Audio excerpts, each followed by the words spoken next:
Welcome to Morenci, Michigan, a small town of about 3,000 souls, 75 miles southwest of Detroit, and a stone's throw away from the Ohio border. Home to the Rex Theater, the State Line Gem and Mineral Society, and the Morenci Fighting Bulldogs. This place is small town America at its very best, according to former police chief Larry Weeks. This is a typical small town rural community. Everyone knows everyone. It's just a great small town, a great place to raise a family. It's just a great place to live. But in 2010, this sleepy hamlet was the center of a tragedy that remains shrouded in mystery to this day. On Thanksgiving, the Skelton brothers, Andrew, age 9, 7-year-old Alexander, and Tanner, 5, went for a regularly scheduled visit with their dad and were never seen again. We had plans to meet, and I would get the boys back at 3 o'clock. And about mid-morning, I thought, you know, if he's home, not doing anything, I'll see if I can get the boys early. That's Tanya Zuvers, the boys' mom. I called him, and he started with the stories. Well, we went away. We're in Jackson. I'll see if we can make it home. His van was in the driveway. I said, your van's in the driveway, huh? Well, they came and picked us up because we didn't know where we were going, and at this point, I had no reason not to believe him. But each time I talked with him or texted with him, there was another twist. Something just wasn't setting right, and I'm going, ah. And then he finally said to me, well, I haven't been quite honest with you. I'm actually at home, and the boys are with my friend. That friend was someone he said he met on the internet. Her name, Joanne Taylor. So I asked him, well, when your friend brings the boys home, are they bringing them to your house or my house? Well, I'm not sure. I said, well, how can I get a hold of her? Because if she's coming from Jackson, I can meet her somewhere. And then John dropped a bomb. He told her he was calling from the hospital. Skelton claimed he tried to hang himself. Tanya's worry turned to dread. I was starting to get a little panicky. I had gone to the house that the boys and I were living in because it was only a few blocks from his, in case this woman showed up at my house. Joanne Taylor never showed up. Chief Weeks got the call. Tell me about that Thanksgiving day. I was at home with my family. I had about 15 people in my house, I believe it was, for Thanksgiving holiday. My phone rang in the afternoon. Officer had called me, briefed me on what was happening, that Mr. Skelton was in the hospital and that his 3 sons were missing. It became abundantly clear to us there was much more going on there than just kids with a family member.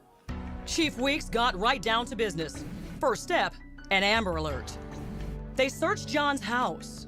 When they went into the house, there was broken dishes, things just thrown about, furniture broken, mattresses cut with a knife, dressers busted. I mean, there was just destruction everywhere. But frighteningly, there was no sign of the boys, and no one had any idea where they could be. A massive search effort was about to spin up with just one thing in mind: find the Skelton brothers. In Morenci, Michigan, the 3 young Skelton brothers had started their Thanksgiving visiting with their dad, John Skelton. Later that day, Tanya, their mom, called John about getting the boys back a bit early, but something was wrong. Something just wasn't setting right, and I'm going, ah. And then he finally said to me, well, I haven't been quite honest with you.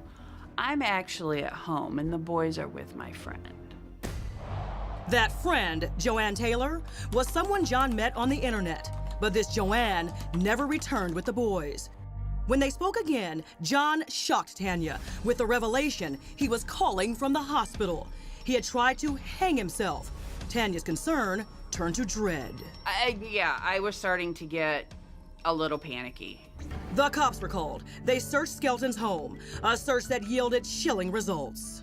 There was broken dishes, things just thrown about, furniture broken, mattresses cut with a knife, dressers busted. I mean, there was just destruction everywhere.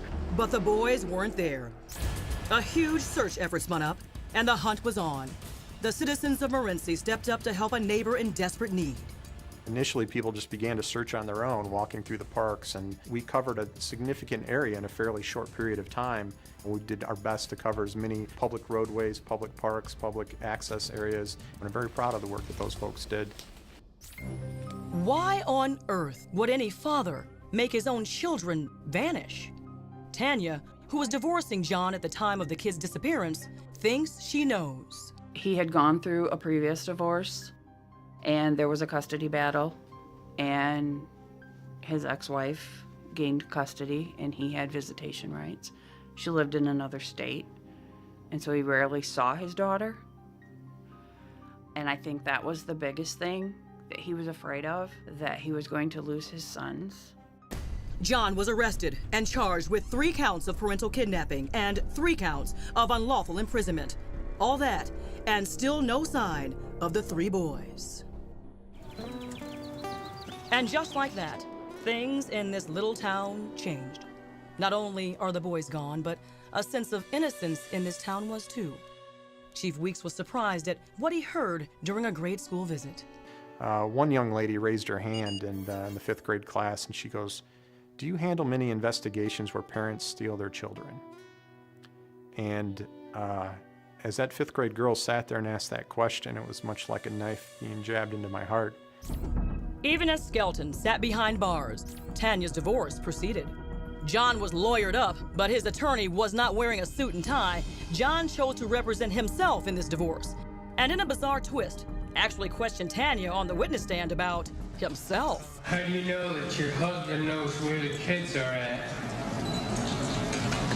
Has he voiced any that he knows where the kids are, or has he always stated from day one that he has? This is not your opportunity to testify. The question is, do you believe that your husband knows where the children are? Yes, I do. Do you believe the children are safe? No, because they're not with either parent. During your divorce trial, when he questioned you, you wouldn't look at him. You would not look him in the eye. Nope. Why not? You betrayed me and hurt me worse than if someone stabbed me in the heart. As Skelton headed to his criminal trial for the kidnapping charges, his story changed and got even stranger. Remember Joanne Taylor, the woman John Skelton says he'd given the boys to? Well, cops searched hard for her. She simply doesn't exist. Skelton claimed he'd given the boys to a group called United Foster Outreach and Underground Sanctuaries to protect them from their abusive mother. No such group was ever identified. Skelton ended up pleading no contest to the unlawful imprisonment charges and was slapped hard with a 10 to 15-year sentence. But even with Skelton locked up tight, this man is making sure the case does not go cold. Since the beginning of the case, we've taken over 1,500 tips, and these are tips from all over the country. Michigan State Police Detective Sergeant Jeremy Brewer has been driven to solve this mystery for 2 years now and will not give up until the boys are back home. He's gotten to know Tanya and the family as a close friend. The 15-year police vet is deeply invested in this one. In law enforcement, we get a lot of cues. We're trained to be observant. We're trained to read body language. We're trained to do a lot of things to the point where, you know, the hairs on your neck will stand up and you get this gut feeling of something's not right here.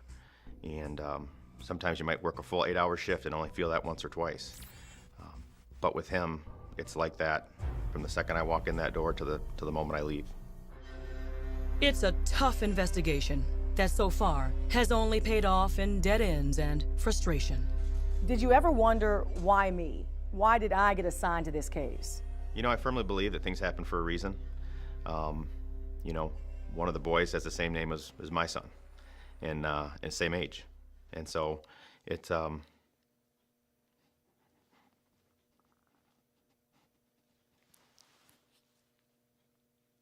Sergeant Brewer does have one new tool available to him. The Center for Missing and Exploited Children has produced age-progressed pictures to show how the boys might look now.